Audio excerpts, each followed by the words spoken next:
El humor desde mi punto de vista es un modo de vivir, un modo de reinterpretar la realidad y que además es pues una característica privativa del ser humano, ¿no? De un modo más técnico, que es donde me he focalizado en mi investigación, sería como un puente. Sería una conexión emocional, que es la que se genera, ¿no? De hecho, el título de la tesis doctoral es la conexión emocional generada por el humor como elemento de engagement en marcas consolidadas. Pues una investigación alrededor del mundo de la comunicación y de la publicidad. En definitiva, es eso, ¿no? Es esa conexión que nos acerca a la sonrisa, ese humor inteligente, ¿no? Cuando dos personas decodifican el código, y es como estar como en la misma longitud de onda que esa persona. Y precisamente en esa investigación me centré mucho tanto en los beneficios como en los peligros del humor. Y uno de esos beneficios, que son muchos, es, por ejemplo, pues cómo disminuye la percepción de violencia, el humor, ¿no? Es decir, pues alguien se cae, ¿no? Y es como súper cómico, súper primario. Primero te ríes, ¿no? Y luego cuando ya vas a socorrer y le preguntas si está bien, ¿no? Pues también cómo hace risibles los tabúes. El humor solo se combate con humor, ¿no?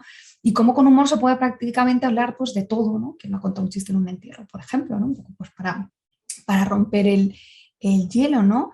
Y hace risibles esos tabúes, pues como el miedo, la soledad, la muerte. Y entre otras ventajas es el recuerdo, ¿no? Sobre todo en publicidad, el recuerdo de la marca, ¿no?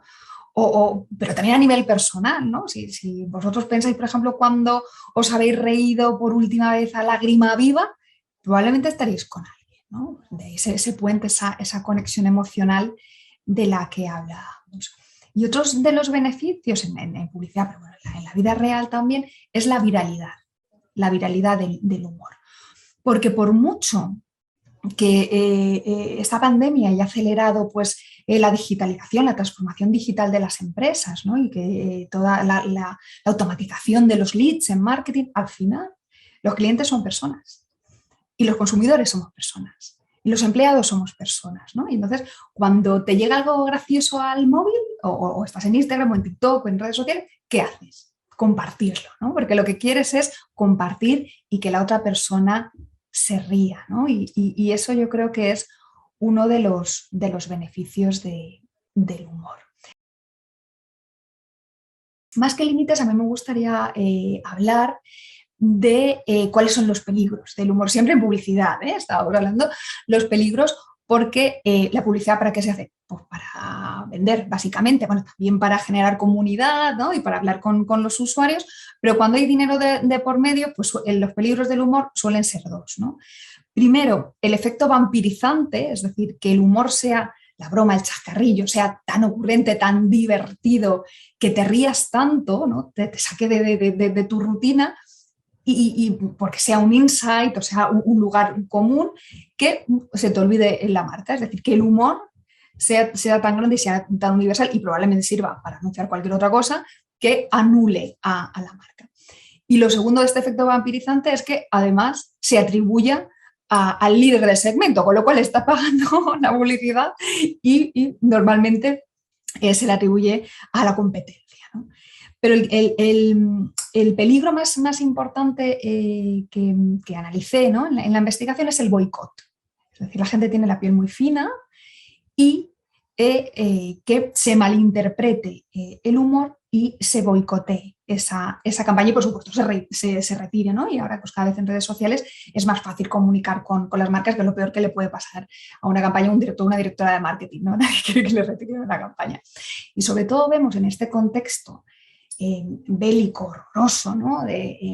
Pero que ya llevamos arrastrando 2 años con la fatiga pandémica, que sí que vemos que cada vez menos anunciantes se atreven a comunicar con humor precisamente para no herir las sensibilidades, ¿no?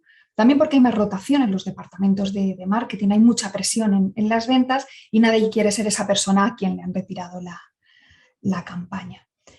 Pero, y en cuanto a límites generales del humor, pues yo creo que como periodista, ¿no? de formación y de vocación, que después he ampliado mi investigación y mi carrera haciendo otras cosas, tiene que ser la libertad de expresión. Es decir, sobre todo garantizar la libertad de expresión y después el sentido común y el buen gusto. Es decir, nadie en su sano juicio va a hacer bromas sobre el Holocausto o sobre los refugiados de Ucrania con esta terrible guerra en la que estamos ahora mismo y con las millones de personas desplazadas, que según los cálculos de la ONU, los más optimistas hablan de 8 millones y los peores de 15 millones de personas, ¿no? que pueden acabar en países colindantes, ¿no? Y para acabar este apartado, yo creo que es muy importante el NAFH, el Need for Humor. Es decir, todas las personas tenemos una tolerancia al humor, una necesidad de humor, una Need for Humor. Y esto es vital, ¿no? Porque probablemente tienes que saber qué necesidad de humor tiene la otra persona. Y eso en ámbitos como la publicidad o en ámbitos laborales es muy difícil de saber cuál es tu need for humor. Por ejemplo, yo necesito reírme todo el tiempo por mi salud mental. No es que me reía como una loca, pero necesito el humor, ¿no? A mí me ha ayudado personalmente como un salvavidas vital, ¿no? Aparte el humor, pues, muy tonto, el humor, porque soy medio disléxica, o sea, el humor de juegos de palabras, el humor a lo mejor que nadie entiende, ¿no? Estos memes de Instagram me vuelven loca. Y en mi familia, por ejemplo, tenemos un humor muy negro, los valientes tenemos un humor negérrimo y esto puede ser horroroso fuera de contexto o en otra circunstancia, o en otra familia, ¿no? Pero ese es el nivel de need for humor y extrapolado a otros niveles puede ser los niveles del humor o los límites del humor. Por eso siempre abogo por el sentido común. ¿El humor está en peligro? Definitivamente sí. Pero porque el entorno no acompaña, ¿no? Y no acompaña por estos 2 años que hemos tenido de pandemia, de confinamiento, de Filomena, después el volcán de La Palma, la tormenta perfecta de desabastecimiento de materias primas, la inflación disparada, la guerra de Ucrania. Sería hasta cómico si no fuera, pero es que parece un chiste, o sea, sería hasta cómico si no fuera tan flagrante la situación en la que estamos viviendo, que ahora estamos en una maravillosa entrevista en una burbuja y veremos, ¿no? qué pasa con Ucrania, ¿no? y con esta guerra horrible. Y está en peligro, sí, pero está en peligro porque la gente tiene la piel muy fina, estamos todos cansados e irascibles y, y, y, y la gente ya no se ríe y es más, no tolera las bromas, ¿no? Lo que hablamos por esta need for humor, cada vez la tolerancia al humor es menor. Y esto sumado además que el contexto no acompaña, ¿no? Con esta ola de pensamiento único, por pero esta globalización, yo creo, ¿no? Del pensamiento único, de lo políticamente correcto, ¿no? Que al final yo creo que nos autocensuramos y no voy a decir esto, no sé, que parezca estúpida, porque si eres mujer y haces una broma, ¿no? Está como mal visto, ¿no? Porque después hablar del humor o de la amabilidad en ciertos entornos laborales también sería una buena línea de estudio.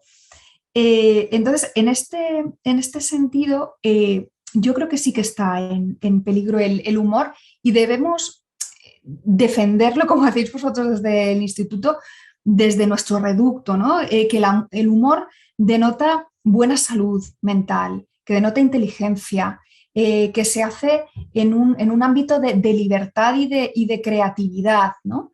Y de hecho, recientemente leía una entrevista de Ángel Martín, el autor de Por si las voces vuelven, ¿no? que narra de un modo excepcional cómo es tener un brote psicótico, que dijo que la primera voz de alarma, ¿no? Valga la redundancia, que decía que había visto que algo no iba bien, es que su capacidad de hacer humor murió, ¿no? Y él es un cómico.